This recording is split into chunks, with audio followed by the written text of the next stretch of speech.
it chapter by chapter, one bite at a time.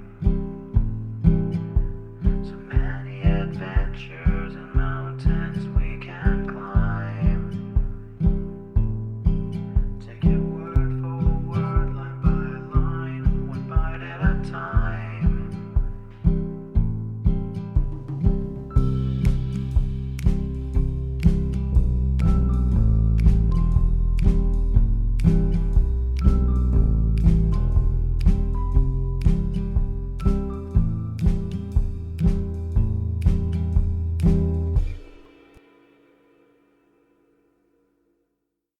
Welcome to Bite at a Time Books, where we read you your favorite classics one bite at a time. My name is Bree Carlile, and I love to read and wanted to share my passion with listeners like you. If you enjoy the podcast, tag us in your social media posts at Bite at a Time Books, and you'll be featured in our new Shout Out Saturday segment. At the end of each week, we'll be including a special Shout Out Saturday episode, featuring whoever tagged us that week. Be sure to follow my show on your favorite podcast platform so you get all the new episodes. You can find most of our links in the show notes, but also on our website, biteatatimebooks.com, includes all of the links for our show, including to our Patreon to support the show and YouTube, where we have special behind the narration of the episodes. We're part of the Bite at a Time Books Productions Network. If you'd also like to hear what inspired your favorite classic author to write their novels and what was going on in the world at the time, check out the Bite at a Time Books Behind the Story podcast, wherever you listen to podcasts. Today we'll be continuing Anne of the Island by Lucy Maud Montgomery. Chapter 41. Love Takes Up the Glass of Time. I've come to ask you to go for one of our old-time rambles through September woods and over hills where spices grow this afternoon, said Gilbert, coming suddenly around the porch corner. Suppose we visit Hester Gray's garden. Anne, sitting on the stone step with her lap full of a pale, filmy green stuff, looked up rather blankly. Oh, I wish I could, she said slowly. But I really can't, Gilbert. I'm going to Alice Penhallow's wedding this evening, you know. I've got to do something to this dress, and by the time it's finished, I'll have to get ready. I'm so sorry. I'd love to go. Well, can you go tomorrow afternoon, then? Asked Gilbert, apparently not much disappointed. Yes, I think so. In that case, I shall hie me home at once to do something I should otherwise have to do tomorrow. So Alice Penhallow is to be married tonight. 3 weddings for you in one summer, Anne. Phil's, Alice's, and Jane's. I'll never forgive Jane for not inviting me to her wedding. You really can't blame her when you think of the tremendous Andrews connection who had to be invited. The house could hardly hold them all. I was only bidden by grace of being Jane's old chum, at least on Jane's part. I think Mrs. Harmon's motive for inviting me was to let me see Jane's surpassing gorgeousness. Is it true that she wore so many diamonds that you couldn't tell where the diamonds left off and Jane began? Anne laughed. She certainly wore a good many, what with all the diamonds and white satin and tulle and lace and roses and orange blossoms. Prim little Jane was almost lost to sight, but she was very happy. And so was Mr. Inglis, and so was Mrs. Harmon. Is that the dress you're going to wear tonight? Asked Gilbert, looking down at the fluffs and frills. Yes, isn't it pretty? And I shall wear starflowers in my hair. The haunted wood is full of them this summer.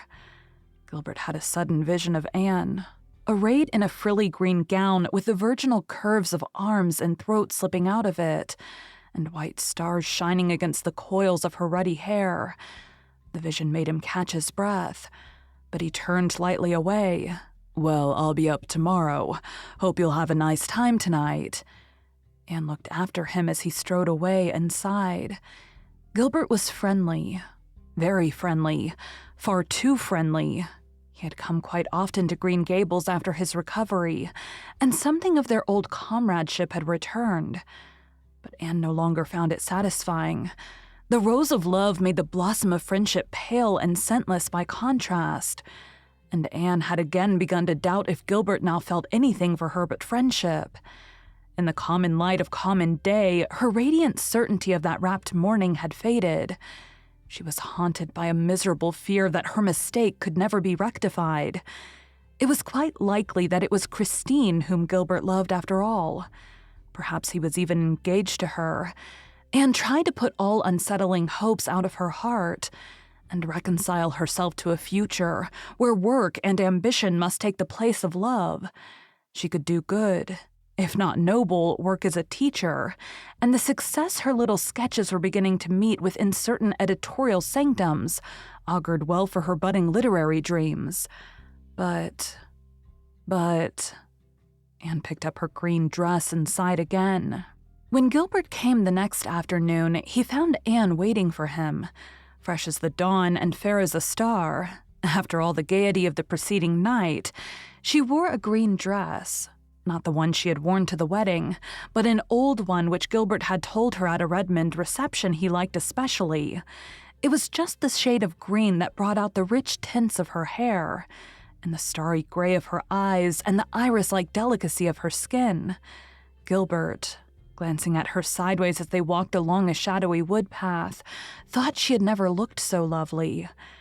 Anne, glancing sideways at Gilbert now and then, thought how much older he looked since his illness. It was as if he had put boyhood behind him forever. The day was beautiful, and the way was beautiful. Anne was almost sorry when they reached Hester Gray's garden and sat down on the old bench. But it was beautiful there, too, as beautiful as it had been on the faraway day of the golden picnic, when Diana and Jane and Priscilla and she had found it. Then it had been lovely with narcissus and violets. Now goldenrod had kindled its fairy torches in the corners, and asters dotted it bluely. The call of the brook came up through the woods from the valley of birches with all its old allurement. The mellow air was full of the purr of the sea. Beyond were fields rimmed by fences, bleached silvery gray in the suns of many summers, and long hills scarfed with the shadows of autumnal clouds. With the blowing of the west wind, old dreams returned. "I think," said Anne softly, "that the land where dreams come true is in the blue haze yonder, over that little valley." "Have you any unfulfilled dreams, Anne?" asked Gilbert.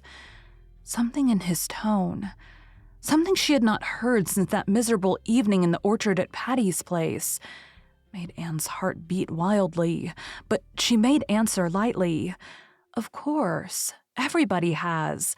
It wouldn't do for us to have all our dreams fulfilled. We would be as good as dead if we had nothing left to dream about. What a delicious aroma that low-descending sun is extracting from the asters and ferns. I wish we could see perfumes as well as smell them. I'm sure they would be very beautiful." Gilbert was not to be thus sidetracked. "I have a dream," he said slowly. "I persist in dreaming it, although it has often seemed to me that it could never come true. I dream of a home with a hearth fire in it, a cat and dog, the footsteps of friends, and you." Anne wanted to speak, but she could find no words. Happiness was breaking over her like a wave. It almost frightened her. "I asked you a question over 2 years ago, Anne. If I ask it again today, will you give me a different answer?" Still Anne could not speak, but she lifted her eyes, shining with all the love rapture of countless generations, and looked into his for a moment. He wanted no other answer. They lingered in the old garden until twilight. Sweet as dusk in Eden must have been, crept over it. There was so much to talk over and recall. Things said and done and heard and thought and felt and misunderstood.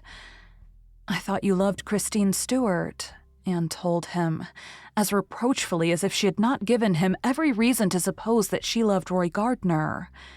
Gilbert laughed boyishly. "Christine was engaged to somebody in her hometown. I knew it, and she knew I knew it. When her brother graduated, he told me his sister was coming to Kingsport the next winter to take music, and asked me if I would look after her a bit, as she knew no one and would be very lonely. So I did. And then I liked Christine for her own sake. She's one of the nicest girls I've ever known. I knew college gossip credited us with being in love with each other. I didn't care. Nothing mattered much to me for a time there after you told me you could never love me, Anne. There was nobody else. There never could be anyone else for me but you. I've loved you ever since that day you broke your slate over my head in school. I don't see how you could keep on loving me when I was such a little fool, said Anne. Well, I tried to stop, said Gilbert frankly. Not because I thought you what you call yourself, but because I felt sure there was no chance for me after Gardner came on the scene. But I couldn't, and I can't tell you either what it's meant for me these 2 years to believe you were going to marry him, and be told every week by some busybody that your engagement was on the point of being announced. I believed it until one blessed day when I was sitting up after the fever. I got a letter from Phil Blake, in which she told me there was really nothing between you and Roy, and advised me to try again. Well, the doctor was amazed at my rapid recovery after that. Anne laughed, then shivered. I can never forget the night I thought you were dying, Gilbert. Oh, I knew then, and I thought it was too late. But it wasn't, sweetheart. Oh, Anne, this makes up for everything, doesn't it? Let's resolve to keep this day sacred to perfect beauty all our lives for the gift it has given us. It's the birthday of our happiness, said Anne softly. I've always loved this old garden of Hester Gray's, and now it will be dearer than ever. But I'll have to ask you to wait a long time, Anne, said Gilbert sadly. It will be 3 years before I finish my medical course, and even then there will be no diamond sunbursts and marble halls. Anne laughed.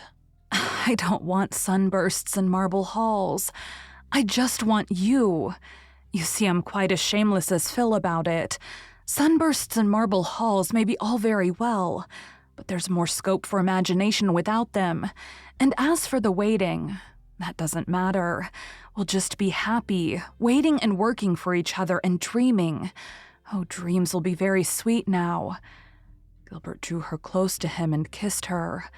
Then they walked home together in the dusk, crowned king and queen in the bridal realm of love, along winding paths fringed with the sweetest flowers that ever bloomed, and over haunted meadows where winds of hope and memory blew.